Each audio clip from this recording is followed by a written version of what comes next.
کہ عظیم ترین گناہ کرتا ہے کہ خدا کے کاموں کے پیچھے خود خدا کا نہیں بلکہ دوسروں کا ہاتھ ہے۔ ایک پولیس والے کی توہین یا تھپڑ مارنے پر آپ کو سخت سزا ملے گی، لیکن سارے پولیس والوں کے رب، پوری کائنات کے رب کی توہین کرنے پر ملنے والی سزا یقیناً ہمیشہ کی جہنم ہوگی۔ چونکہ آپ ایک لامحدود ذات پر چیلنج اور طنز کرتے ہیں، لہٰذا آپ لامحدود سزا کے مستحق ہوتے ہیں، کیونکہ اللہ تعالیٰ کے نام اور صفات لامحدود ہیں۔ جب آپ اس کی توہین کرتے ہیں تو دراصل ایک لامحدود ذات کی توہین کرتے ہیں، اسی لیے ایک لامحدود ذات کے خلاف کیے گئے جرم کی سزا بھی لامحدود ہوگی۔ یہ بہت سادہ سی بات ہے۔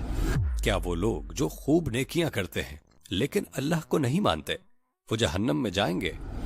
نیکی اور بدی آپس میں تعلق رکھنے والے تصورات ہیں۔ ہم کسی شخص کو نیک کہتے ہیں، لیکن کیا وہ واقعی نیک ہوتا ہے؟ ہو سکتا ہے وہ ہماری نظر میں نیک ہو، کیا وہ اللہ کی نظر میں بھی نیک ہے؟ اس کی وضاحت ایک مثال سے ہو سکتی ہے۔ تصور کریں ایک بادشاہ ہے، وہ اپنی ساری دولت ایک شخص کو دے کر کہتا ہے اس گاؤں میں جاؤ اور وہاں موجود تمام غریبوں کی ضرورتیں پوری کرو۔ وہ آدمی بادشاہ کا سارا مال لے کر وہاں جاتا ہے اور نیکیاں کرنے لگتا ہے۔ یہ ساری نیکیاں بادشاہ کے کھاتے میں ہیں۔ کیوں؟ کیونکہ ان نیکیوں کے لیے بادشاہ کی دولت درکار تھی۔ کیا خود اس کے پاس یہ سب تھا؟ نہیں، بادشاہ کسی اور کے ذریعے بھی یہ نیکیاں کروا سکتا تھا۔ اب اگر یہ نیکیاں کرنے والا شخص کہے بادشاہ کا ان نیکیوں سے کوئی تعلق نہیں، یہ سب میں نے کیا ہے، یقیناً بادشاہ کی نظر میں وہ سزا کا مستحق ہوگا۔ لوگوں کو وہ نیک انسان لگ سکتا ہے کیونکہ بظاہر اس نے ہی یہ نیکیاں کی ہیں، لوگوں کی نظر میں نیکی یہ ہوتی ہے، لیکن چونکہ اس نے یہ کہہ کر بادشاہ کی توہین کی یہ ساری نیکیاں میں نے کی ہیں اور وہ بادشاہ کو اس کا جائز کریڈٹ نہیں دیتا، تو ظاہر ہے کہ بادشاہ کی نظر میں وہ سزا کا مستحق ہوتا ہے۔ اس مثال کی طرح کوئی کہہ سکتا ہے کہ میں تنے تنہا اس نیکی کا کرنے والا ہوں۔ جب کوئی کہتا ہے یہ سب میں نے خود کیا ہے تو اس کی بات کے لیے مضبوط دلیل درکار ہوتی ہے۔ آپ کے نیکی کرنے کے لیے سولر سسٹم کا موافق طور پر کام کرنا ضروری ہے۔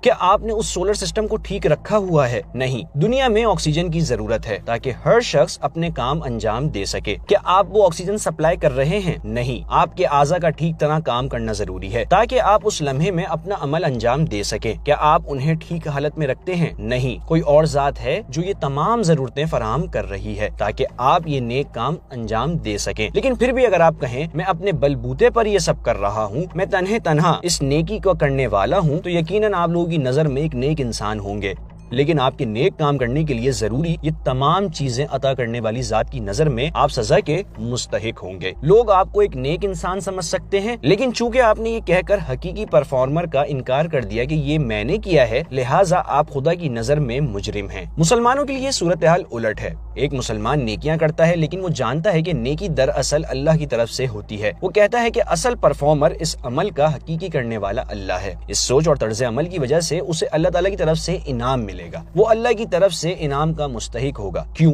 کیونکہ اس نے نیکی کے اصل کام کرنے والے کو نہیں چھپایا، اس نے اسے نظر انداز نہیں کیا، اس کا انکار نہیں کیا، اس نے وہ کام خود کیا لیکن پھر بھی کہا اللہ نے مجھ سے یہ نیکی کروائی، کیونکہ اس کے ذہن میں یہ حقیقت موجود رہتی ہے ایک غیر مسلم کے مقابلے میں مسلمان کا معاملہ بہت مختلف ہے۔ اللہ جو پوری کائنات کا رب ہے، ایسے انسان کے لیے اتنی سخت اور ظالمانہ دھمکیاں کیوں دیتا ہے جو اس کائنات میں نقطے کے برابر بھی نہیں ہے؟ اگر یہ ہدایت اور رہنمائی کے لیے ہے تو کیا وہ کوئی مختلف طریقہ استعمال نہیں کر سکتا تھا؟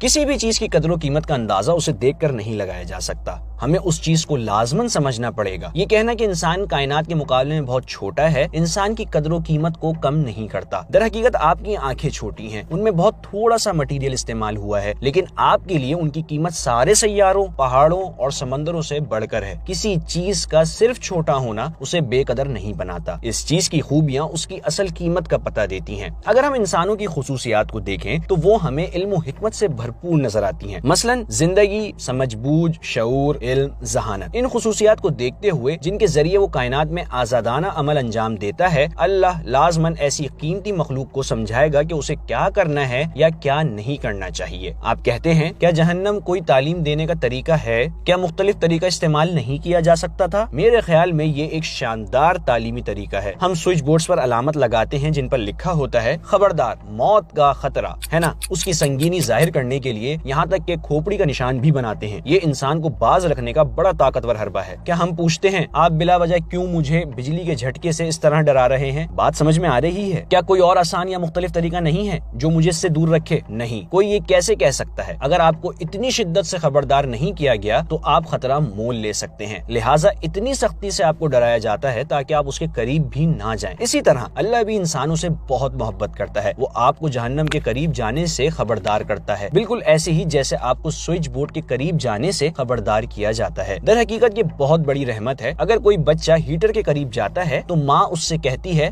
دور رہو ورنہ جل جاؤ گے۔ اگر بچہ بہت قریب چلا جائے تو وہ اسے مار بھی سکتی ہے تاکہ وہ دوبارہ کبھی ہیٹر کے قریب نہ جائے۔ ہم یہ نہیں کہتے سخت دل ماں آخر کیوں تم ہمیشہ اتنی سختی سے اپنے بچے کو ہیٹر سے دور رکھنے کی کوشش کرتی ہو، ایسا کیوں ہے؟ ماں کا یہ عمل بچے کو بڑے نقصان سے بچانے کے لیے رحم دلی کی وجہ سے ہوتا ہے۔ اس ایپیسوڈ کے شروع میں ہم نے کہا تھا جہنم نہیں تو انصاف نہیں، تو اگر جہنم کا وجود ہے تو پھر رحم دلی کہاں ہے؟ پہلی بات، اگر کوئی جہنم کا وجود نہیں ہے تو سوال پیدا ہوتا ہے اللہ کی رحمت کہاں ہے؟ کیوں؟ کیونکہ ہزاروں مظلوموں کے حقوق چھینے جا رہے ہیں۔ جب کوئی غلط کرتا ہے تو ہم کیا کہتے ہیں؟ اس ظالم شخص کو سزا دو، اس نے دوسروں کے حقوق چھینے ہیں، اسے عبرتناک سزا دو۔ اگر وہ شخص آزاد دندناتا پھرے تو پھر آپ کہیں گے انصاف کہاں ہے؟ میں یہ کہتا ہوں کیا لاکھوں مظلوموں کو انصاف دینا رحم دلی نہیں ہے؟ در حقیقت انصاف خود رحم دلی ہے۔ اگر آپ کہیں انہیں سزا نہ دو تو میں پوچھوں گا آپ کی رحم دلی کہاں ہے؟ لاکھوں معصوموں کے ساتھ زیادتی کی گئی اور آپ ذمہ دار شخص کو سزا نہیں دلوانا چاہتے، میں پھر پوچھوں گا آپ کی رحم دلی کہاں گئی؟ اسی وجہ سے اللہ رحم کرنے والا بھی ہے، انصاف کرنے والا بھی۔ تو ہمیں جہنم سے دور رہنے کے لیے کیا کرنا چاہیے؟ ابھی تک ہم جہنم کے بارے میں ہی بات کر رہے ہیں۔ بہرحال جب آپ بار بار جہنم کا لفظ استعمال کرتے ہیں اور صرف اللہ کی سزا کے بارے میں بات کرتے ہیں، یہ سمجھتے ہوئے کہ اللہ صرف جہنم کی سزا دیتا ہے یا غلط کاروں کو اس میں جلاتا ہے، حقیقت کی صحیح عکاسی نہیں کرتا، کیونکہ اللہ لامحدود رحم و کرم والا بھی ہے، اور اللہ کہتا ہے میری رحمت میرے غصے پر غالب ہے۔ ہم ان چیزوں کے بارے میں بہت بات کر چکے ہیں، ہم نے جہنم میں لے جانے والی چیزوں پر بھی بہت بات کی ہے، لیکن اللہ ہمیں جنت میں لے جانا چاہتا ہے۔ اللہ اتنا رحیم و کریم ہے، آپ زمین پر اس کی مثالیں دیکھ سکتے ہیں کہ جانور اپنے بچوں کے لیے کتنے رحم دل ہوتے ہیں۔ آپ اپنے لیے اپنی ماں کی رحم دلی بھی دیکھ سکتے ہیں، ان سب کی رحم دلی اللہ کی لامحدود رحم دلی کے مقابلے میں ایک قطرے کے برابر بھی نہیں ہے۔ کوئی کہتا ہے خدا نے تمہیں اس دنیا میں صرف اس لیے بھیجا ہے کہ وہ آخرت میں تمہیں جلا سکے، یہ صرف شیطان کا دھوکا ہے۔ اگر ایسا ہوتا تو اللہ ہمیں ہر حال میں جلاتا ہے نا، وہ براہ راست ہمیں جہنم کی سزا دے دیتا اور آپ کچھ بھی نہیں کر سکتے تھے،